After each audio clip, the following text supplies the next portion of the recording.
नमस्कार, हरियाणा न्यूज देख रहे हैं आप। मैं हूं आपके साथ केशव कुमार। विधानसभा चुनाव से पहले उत्तर प्रदेश में सियासी भागदौड़ जारी है।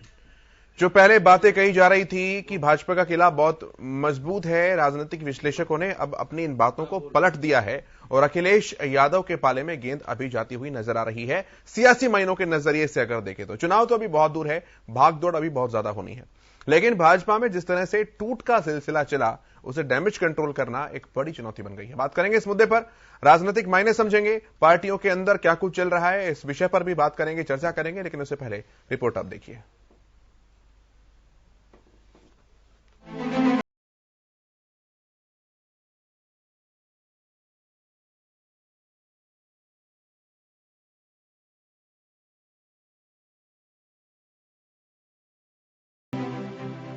उत्तर प्रदेश में विधानसभा चुनाव की तारीखों का ऐलान हो चुका है। 10 फरवरी से वोटिंग शुरू होगी। मतदान कुल 7 चरणों में होना है। वहीं 10 मार्च को चुनाव परिणाम की घोषणा की जाएगी। वहीं चुनाव से ठीक पहले नेताओं के दल बदल का सिलसिला जारी है। एक से दूसरी पार्टी में जाने वालों की कतार लग गई है। सत्ताधारी पार्टी बीजेपी के कई नेता समाजवादी पार्टी का दामन थाम चुके हैं। बीजेपी के करीब 14 विधायक और मंत्री अब तक सरकार से इस्तीफा दे चुके हैं। बीजेपी से दिया इस्तीफा स्वामी प्रसाद मौर्य, भगवती सागर, रोशन लाल वर्मा, विनय शाक्य, अवतार सिंह भड़ाना, दारा सिंह चौहान, ब्रजेश प्रजापति, मुकेश वर्मा, राकेश राठौर, जय चौबे, माधुरी वर्मा, आरके शर्मा और धर्म सिंह सैनी। इतने नेताओं के चुनाव से ठीक पहले पार्टी छोड़ने पर बीजेपी को लेकर जनता में भले ही एक नकारात्मक छवि बन रही हो, लेकिन कई दूसरी पार्टी के नेता भी बीजेपी में शामिल हो रहे हैं। मुलायम सिंह यादव के समधी और सपा के वरिष्ठ नेता हरिओम यादव, कांग्रेस विधायक नरेश सैनी और सपा के पूर्व विधायक धर्मपाल यादव हाल ही में बीजेपी में शामिल हुए हैं। इन नेताओं के दल बदल से सूबे की सियासत में कितना असर पड़ेगा? सत्ताधारी पार्टी इससे हुए नुकसान की भरपाई कैसे कर सकेगी? क्या इतने नेताओं के पार्टी छोड़ने से वोटर्स के बीच नकारात्मक छवि जाएगी? देखना बाकी है। लेकिन फिलहाल नेताओं के इस सियासी भागम भाग में यूपी की सियासत एक दिलचस्प मोड़ पर आ खड़ी हुई है। Bureau report, Haryana news.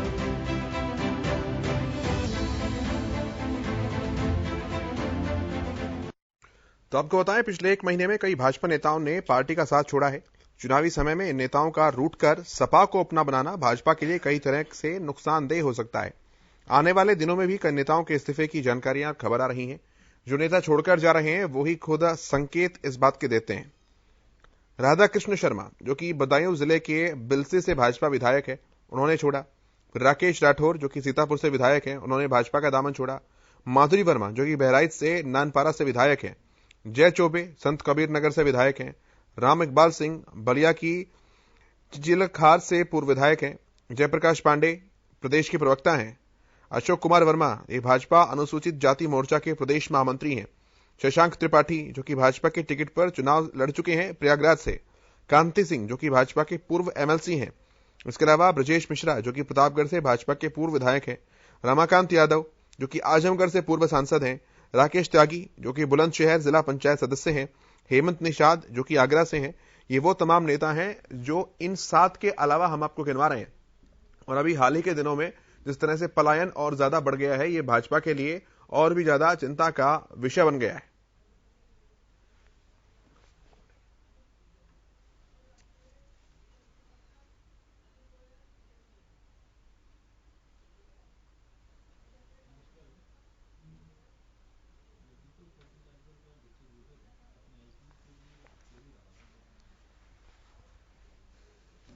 तो बात करते हैं इस मुद्दे पर। जो पैनल मेरे साथ जुड़ा है, जो गेस्ट मेरे साथ जुड़े हैं, उनका परिचय करा दूं। अनिल गोयल जी भारतीय जनता पार्टी के प्रवक्ता हमारे साथ जुड़ चुके हैं और अनुज अत्रे जी कांग्रेस के प्रवक्ता हमारे साथ जुड़ चुके हैं। बहुत स्वागत है सर आपका। अनिल गोयल जी, सबसे पहले तो मैं आपके पास ही आता हूं सर। ये उथल पुथल जो मची हुई है, ये ठीक सियासी संकेत नहीं माने जाते किसी भी पार्टियों के लिए, तो ये चल क्या रहा है सर अंदर खाने? केशव जी, जो मौका परस्त लोग होते हैं और वो निश्चित तौर पर हमेशा इस बात की भी तलाश में रहते हैं कि कहीं हमारा अहित ना हो। अब अगर वो उनको टिकट दे दिया, उनकी बेटी को टिकट दे दिया, उनके बेटे को टिकट चाहिए जो 2 बार वो हार चुके हैं। अब अगर इस किस्म की मानसिकता वाले लोग हैं या जो क्षेत्र में काम नहीं करेंगे, विकास नहीं करेंगे, पार्टी किसी को भी बर्दाश्त नहीं करेगी। और उन्होंने सही मायनों में मौका परिस्थिति चरम पर है और अपने परिवार को बचाने के लिए, अपने बेटे को टिकट दिलाने के लिए उन्होंने दल बदला है, तो उसका नतीजा जनता उनको देगी। वो जिस समाज की बात करते हैं, जिस समाज के नेतृत्व की बात करते हैं, उस समाज के लिए उन्होंने कोई लड़ाई नहीं करी, कोई संघर्ष नहीं करा, उस समाज के लिए कुछ करा नहीं। और आज जब एंड मौका चुनाव पर समय आया और अपने बेटे को टिकट ना मिलती दिखाई दी। ठीक है, ये तो स्वामी प्रसाद मौर्य की बात हो गई गोयल साहब।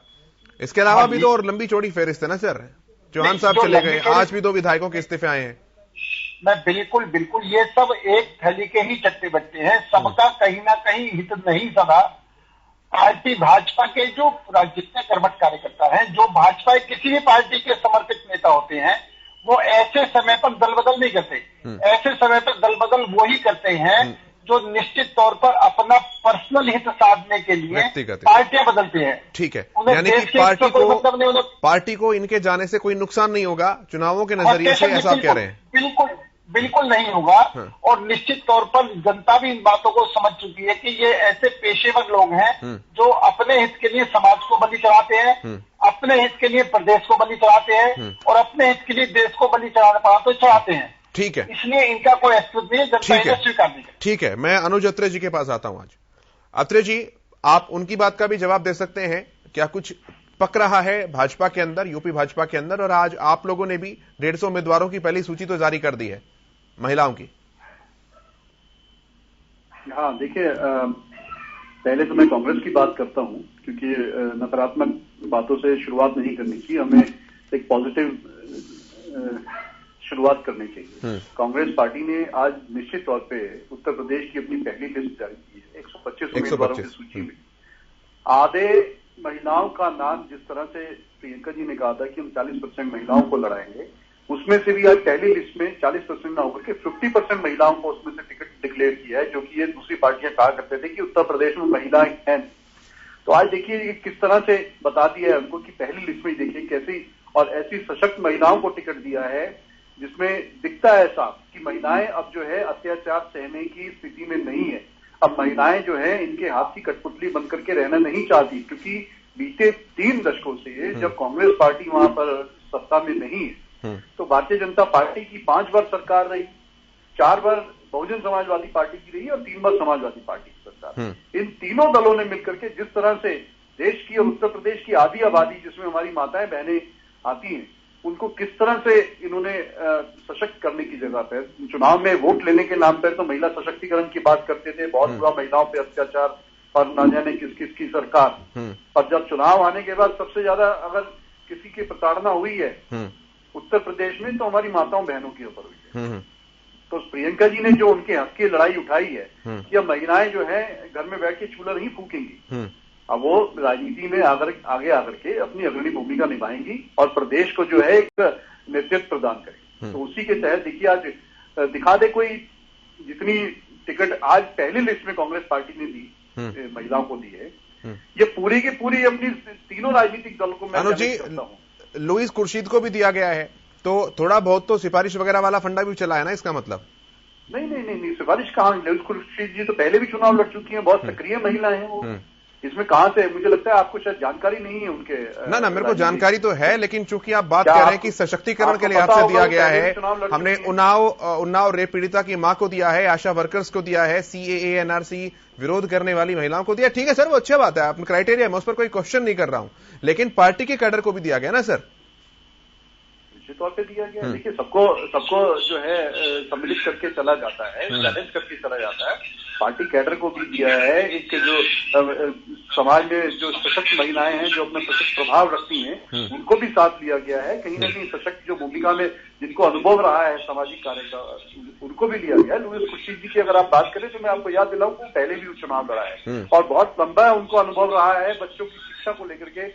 एक बहुत बड़ा स्कूल का उनका एक चेन है जो पूरे हिंदुस्तान में चलती है, जिसको उन्होंने लीड किया है। तो लुईस खुर्शीद जी का अनुभव निश्चित तौर से जहां से वो चुनाव लड़ेंगी वहां की महिलाओं को, उस क्षेत्र के मतदाताओं को, उस क्षेत्र के निवासियों को मिलेगा उनकी जीत के साथ साथ। और मैं कहता हूं कि कांग्रेस पार्टी ने जो ये स्टैंड लिया है कि ये बहुत बड़ा एक संकेत है और दलों के लिए भी कि आप अपनी बातें करके और जो पुरुष प्रधान समाज है वो अपने हिसाब से महिलाओं को जो है अपने वोट के लिए तब्दील कर लेते हैं। वो समय बदल गया है। ठीक है, कांग्रेस पार्टी वो चीज नहीं चल रही। ठीक है गोयल साहब, आप लोग कब कर रहे हैं? पहली सूची तो कम से कम जारी, या अभी बात चली रही है, रोकने की कोशिश कर रहे हैं कि पहले थम जाए उसके बाद करेंगे कुछ?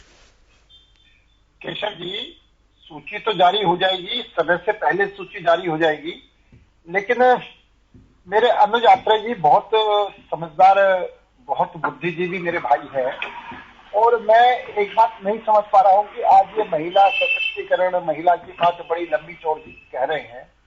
पिछले 70 सालों से इनकी सरकारें थी, उससे पहले इन्होंने क्यों नहीं 50% महिलाओं को टिकट दिया? ये आज अपनी खोई हुई जमीन को वापस पाने के लिए एक तरह की नौटंकी कर रहे हैं कि महिलाओं को सम्मान की बात कहते हैं। अगर ये महिलाओं के सम्मान की बात कहते हैं तो पंजाब के अंदर 50% महिलाओं को विधायक के टिकट क्यों नहीं दिए? राजस्थान में 50% महिलाओं को टिकट क्यों नहीं दिए? ये तो अपनी खोई हुई वो लाने के लिए ला रहे हैं। और एक ये देखा कि जो जिस किस्म से इन्होंने टिकटें बांटे हैं, चाहे वो सीए के विरोध करने वाली है, चाहे कोई एनआरसी के विरोध करने वाली, इन्हें देश की चिंता नहीं है, इन्हें उत्तर प्रदेश के विकास की चिंता नहीं है। देश दंगे में भड़के, उत्तर प्रदेश दंगे में भड़के, इनको सिर्फ चिंता है कि किसी नहीं। जब गोयल साहब, जब कांग्रेस पार्टी का स्टैंड ही सीएए एनआरसी में आप लोगों के अपोजिट है, तो जाहिर सी बात है कि जो उनका समर्थन कर रहे हैं वो तो उनका साथ देंगे ही। केशव जी, हमारा विरोध करना उनका अधिकार है, हाँ। लेकिन उत्तर प्रदेश का विरोध करना इनका अधिकार नहीं है। भारत का विरोध करना इनका अधिकार नहीं है। नहीं, इसमें भारत विरोध कहां से आता है? हाँ, जिस चीज से भारत का नुकसान होता हो, जिससे सीए का, जिससे उत्तर प्रदेश नुकसान होता हो, वो अधिकार नहीं है। सीए के अंदर क्या चीज है जो इनको दर्द परेशानी कर रही है? आप ये बिना बात सीए का मुद्दा बना करके उन लोगों को आगे बढ़ा करके चीजों को खराब करने में जो ये लगे हुए हैं, और चीजों अव्यवस्था खराब। अब ठीक है, यानी कि गोयल साहब, अगर मैं आसान शब्दों में आपकी बात समझना चाहूं तो आप क्वेश्चन इस बात को कर रहे हैं कि शाहीन बाग में आंदोलन को लीड करने वाली, एनआरसी विरोधी आंदोलन में जेल जाने वाली सदफ जफर को लखनऊ सेंट्रल से क्यों उम्मीदवार बनाया गया? आपका सवाल ये है? बिल्कुल। ठीक है, मैं अत्रे साहब से जवाब लेता हूं। अत्रे जी, मैं एक बात आता हूं सर, पॉइंट बाय पॉइंट बात करेंगे, एक बार उनसे जवाब लेता हूं, फिर आऊंगा मैं आपके पास। अत्रे जी, सवाल है सर उनका कि एनआरसी विरोधी आंदोलन में जेल जाने वाली शाहीन बाग का मुख्य चेहरा रही सदफ जफर, उन्हें आप फेस बना रहे हैं, तो गोयल साहब कह रहे हैं कि आप देश विरोधी कदम उठा रहे हैं। देखिए, जो देश के विरोध में रहे हो, जिनका डीएनए में देश विरोध रहा हो, जिनकी इस पार्टी की उत्पत्ति से पहले जिनके नेता देश के विरोध में रहे हो, आज वो देश के भक्ति की और देश विरोध के सर्टिफिकेट ना बांटें इस देश में, तो बेहतर होगा। जिन लोगों ने हमेशा आजादी से पहले और आजादी के बाद से अंग्रेजों की गुलामी स्वीकार करने की बात की और हमेशा अंग्रेजों के पक्ष में इस देश के स्वतंत्रता सेनानियों के विरोध में गवाहियां दी हों, आज वो लोग हमसे देशभक्ति का सर्टिफिकेट इस देशवासियों से मांग रहे हैं। भारतीय जनता पार्टी का विरोध कांग्रेस पार्टी शुरू से करती आई है। इनकी गलत नीतियों की इनकी सरकार का विरोध कर रहे हैं, आगे भी करेंगे। CA NRC Bharatiya Janata party की एक सोची समझी, एक नकारात्मक राजनीति का एक बहुत बड़ा उदाहरण था कि देश को अस्थिर करने के लिए लाया गया था। कहीं न कहीं देश को हिंदू और मुसलमानों के आधार पर एक बुरी तरह से बांटने का और आपस में झगड़ा करवाने का एक बहुत बड़ी एक साजिश थी भारतीय जनता पार्टी को, जिसको कांग्रेस पार्टी और देश के तमाम बुद्धिजीवियों ने उसको नेस्तनाबूद किया है, तभी इनको पीछे हटना पड़ा है। यानी कि मैं अत्रे साहब ये मान लूं कि जो सीएए एनआरसी विरोधी जो एक वोट बैंक है, उन्हें साधने की कोशिश जो है की गई है, क्योंकि आप लॉजिक बताइए उसके पीछे कि क्या सोचकर, जो कि कांग्रेस की वर्कर भी नहीं है, कांग्रेस की कार्यकर्ता भी नहीं है, उन्हें उम्मीदवार बनाया गया। उम्मीदवार बनाया गया अच्छी बात है, लेकिन मैं रीजन बिहाइंड इट पूछ रहा हूं सर।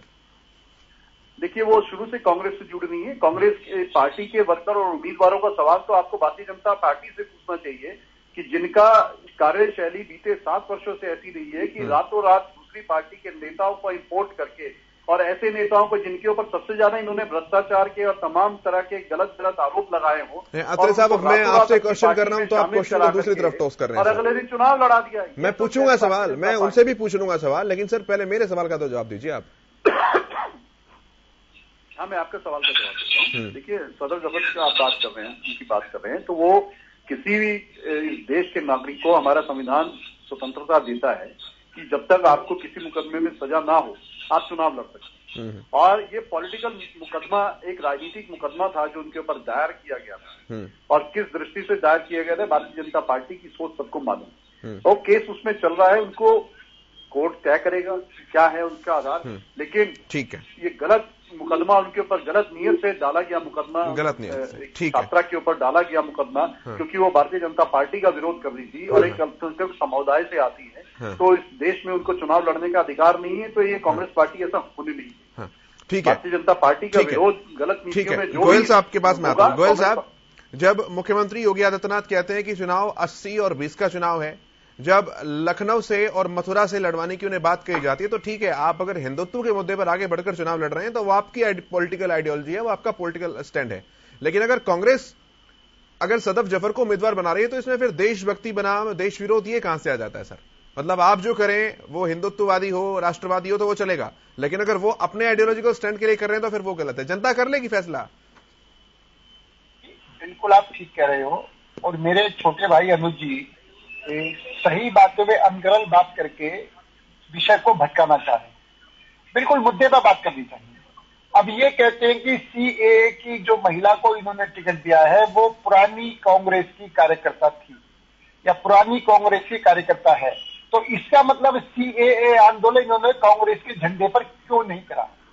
क्यों जनता को गुमराह करके उसको इन्होंने अगर वो कांग्रेस की बात कीजिए, मुद्दे की बात जन आंदोलन, आप बोल रहे थे मैं आपका सम्मान कर रहा था। अरे मेरे छोटे भाई, जब आप बोल रहे थे मैं आपका सम्मान कर रहा था, लेकिन जो सही बात आपको मिर्ची लग रही है वो सुन नहीं सकते।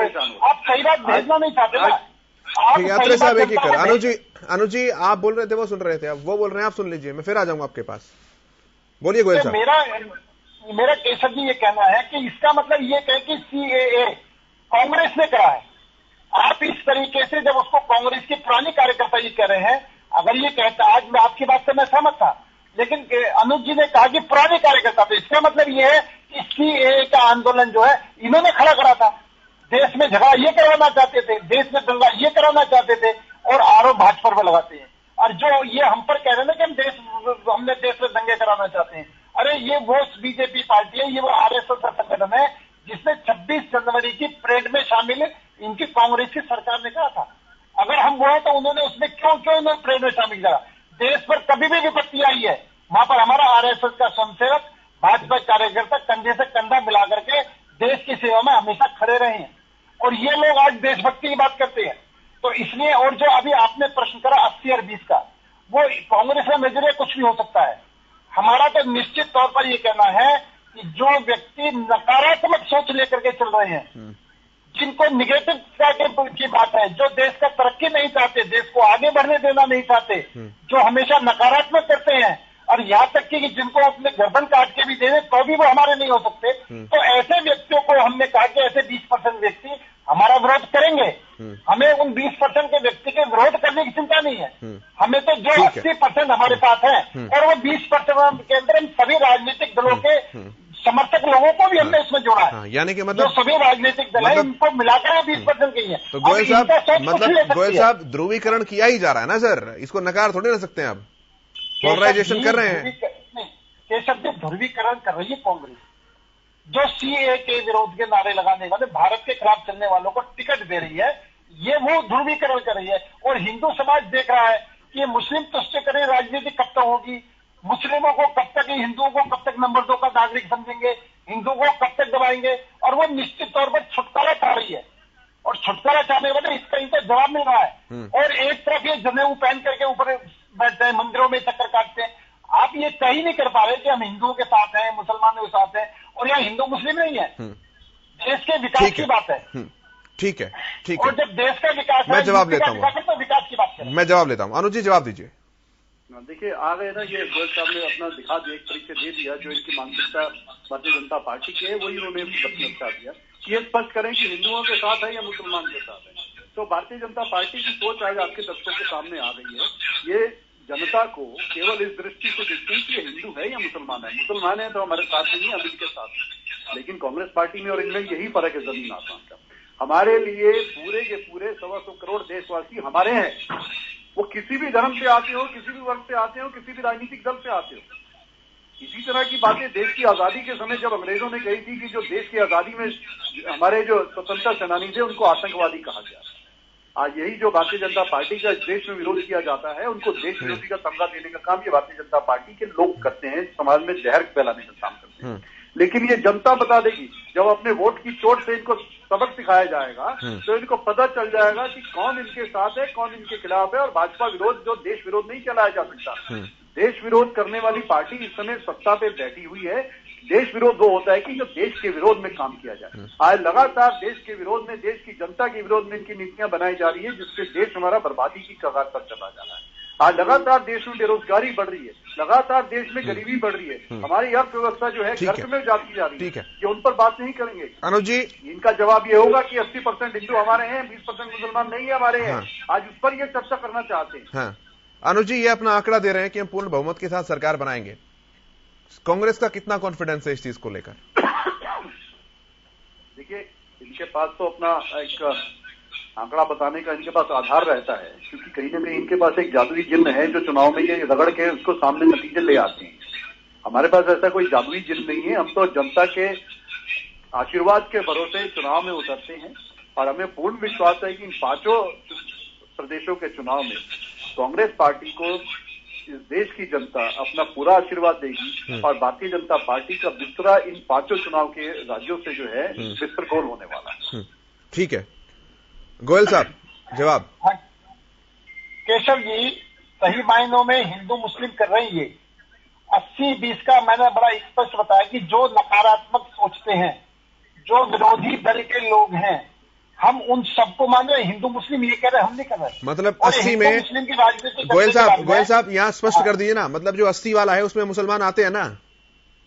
नहीं, हम 80-20 की बात करें। जो नकारात्मक सोच है वो किसी भी धर्म के लोगों, किसी भी चीज के, किसी भी पार्टी को संबंध रखते हैं। नहीं, मैं आपकी डेफिनेशन आपसे वेरीफाई करवा रहा हूं सर। आपने कहा कि 80-20 का चुनाव है, तो ये 80 वाला जो है उसमें हिंदू और मुसलमान दोनों हैं, और 20 वाले में भी हिंदू और मुसलमान दोनों हैं। फर्क सिर्फ इस बात का कि कौन आपके साथ है, कौन आपके विरोध में। ऐसा ही है ना? ऐसा तो नहीं है कि 80 हिंदू हैं और 20 मुसलमान हैं। नहीं, हम ऐसा कहीं नहीं कर रहे। हम तो सिर्फ नकारात्मक सोच और पॉजिटिव सोच की बात कर रहे हैं। और दूसरी बात ये जो बात कहते हैं देश हित की बात कर रहे हैं, तो जब देश आजाद हुआ तो शहीदों को कौन भूला? ये मानिक शाह जो हमारे जनरल थे, जिन्होंने बांग्लादेश आजाद कराया, और उन्होंने सही बात इंदिरा गांधी से दी, उनकी पेंशन रोक दी। ये लोग शहीदों का अपमान करते हैं, ये लोग जो देशभक्त है उनका अपमान करते हैं, और ये लोग जो निश्चित तौर पर जिन्होंने देश के लिए कुर्बानियां दी है, देश के लिए मरे मिटे हैं, उन सबको बलि का बकरा बना करके, और ये अपने गृह में अपने में झांक कर नहीं देखते। इनके लिए सिर्फ एक परिवार का हित सर्वोपरि, परिवार का हित। आज प्रधानमंत्री नरेंद्र मोदी जी को बॉर्डर पर खड़े होकर के, पुल पर खड़े होकर के जिस तरह की खतरनाक स्थिति में कांग्रेस ने खड़ा करा है, और जिस तरह की पोल पट्टियां पंजाब के अंदर खुल करके सामने आ रही है, कांग्रेस को तो शर्म आनी चाहिए और कांग्रेस को सही मायने में माफी मांगनी चाहिए। गोयल साहब, जो पार्टी सिर्फ, और मैं एक बात और कहना चाहता हूँ, ये बता दें कि चन्नी ने जो है सिर्फ केशव जी चन्नी ने जो पूरी रिपोर्ट प्रधानमंत्री के सुरक्षा की रिपोर्ट है प्रियंका गांधी को किस आधार पर सौंपी है? क्या इनकी गोपनीय षड्यंत्र है? क्या ये देश के प्रधानमंत्री को मरवाना चाहते हैं? वो दूसरी बहस हो जाएगी, वो दूसरी बहस है। हम इसी मुद्दे पर बात कर रहे थे। बहुत धन्यवाद सर आप दोनों का, अनुज अत्रेय जी, अनिल गोयल जी, इस चर्चा में शामिल होने के लिए, अपनी बात हम तक रखने के लिए, अपना कीमती समय देने के लिए बहुत शुक्रिया। मेरे साथ इस कार्यक्रम में इतना ही, लेकिन खबरों का सफर लगातार जारी है।